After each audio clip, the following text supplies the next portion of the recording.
guys, Emily C here.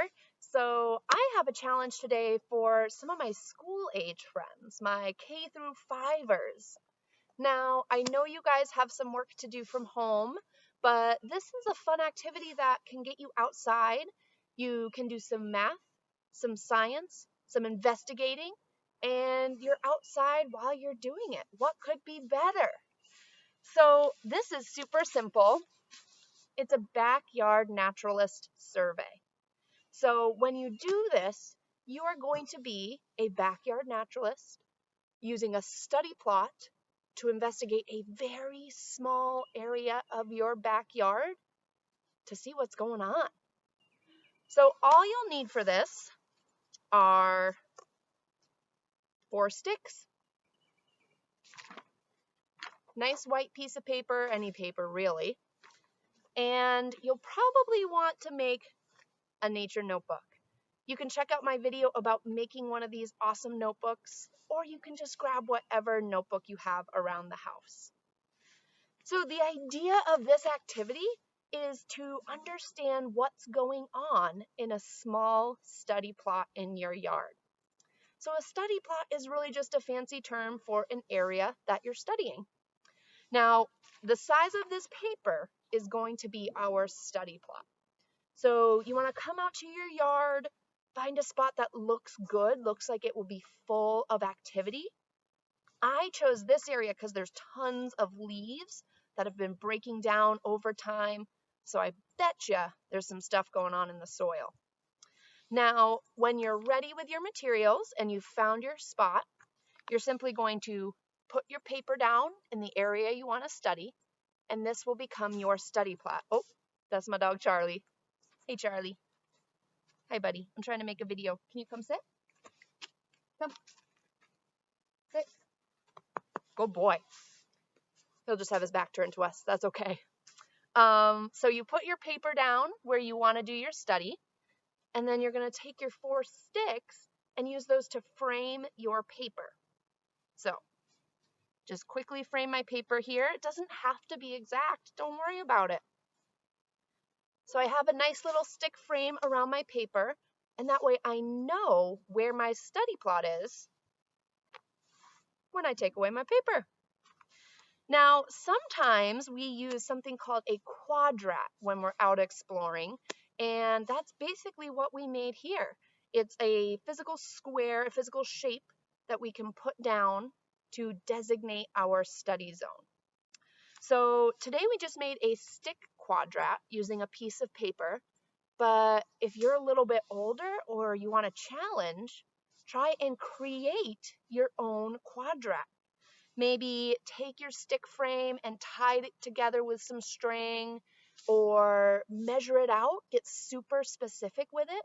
Even if you don't have a ruler at home, there's tons of built-in tools like your thumb or the length of your arm that you can use to get some measurements. So think about how you want to make your quadrat, but I'm working with sticks and paper today. That's what I have. Now, this is the part that's fun. We got to get down close. We have to investigate and see what's going on in our quadrat. It's so important when you're doing this to be safe, be kind, and be gentle to everything going on here. So that means if you lift a rock up, put it back after you've seen who's home. If you move some leaves, put them right back where you found them. I bet you guys wouldn't like it if some stranger came in and completely rearranged the clothes and the furniture and the different things in your bedroom and just left it. That's what we would be doing to these critters if we didn't return things where we found them.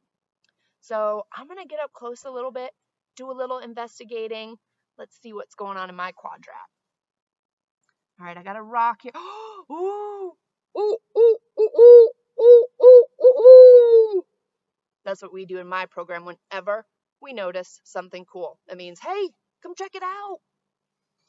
I have a little worm in my quadrat. Now, if you didn't see it yet, I just did a video about making a worm farm. How perfect. So you could investigate this worm, add it to your worm farm, take some sketches and put it back home. I'm going to choose to put this friend back home, but so cool to see. So I have a worm. Let's see, I'm going to lift up, oh, I put my rock back, notice that. I'm going to lift up some leaves here. Oh, I've got another worm. Oh, there's one more. Back home, little friend. Ooh, I have some spiders walking around. Oh, so cool. Ooh, a little root growing. Oh my goodness, you guys, this is a great quadrat. All right, well, I'm going to keep investigating my quadrat a little while longer, but I want to give you guys the next steps. So simply, the next steps are to survey what you found. So that means take note of how many spiders, how many plants, how many worms, how many centipedes. And then after you've surveyed your plot, head to your nature notebook, find one particular critter or more that you want to get up close with. So I might choose my worm today. Just so happens I already have a sketch of a worm in here. I would choose my worm and I'd make a sketch about what I notice on its body. I might measure it, again, using your thumb if you need to. Bonus points if you can remember how many inches your thumb is. And measure it, mark that down, take notes, and do a more in-depth study of one particular critter. Now, if you have questions about any of the critters you find, I am so happy to help. I'll actually include my email in this post so that you guys can get in touch with me if you need to. But remember, you have tons of resources. Maybe you have a field guide at home. If you have to, you can use the internet, but look in your books first. See if you can find any information. Dig back in that brain of yours. I know you have some really awesome possum information in there. And do a schoolyard survey, or sorry, a backyard survey. I'm used to calling it schoolyard. So do a backyard survey, see what's going on, take some notes, add to your nature notebook, and do some science and some math today, but do it outside. All right, guys, good luck with your surveys. I want to know what you found, so keep in touch, and I'll see you soon. Bye-bye.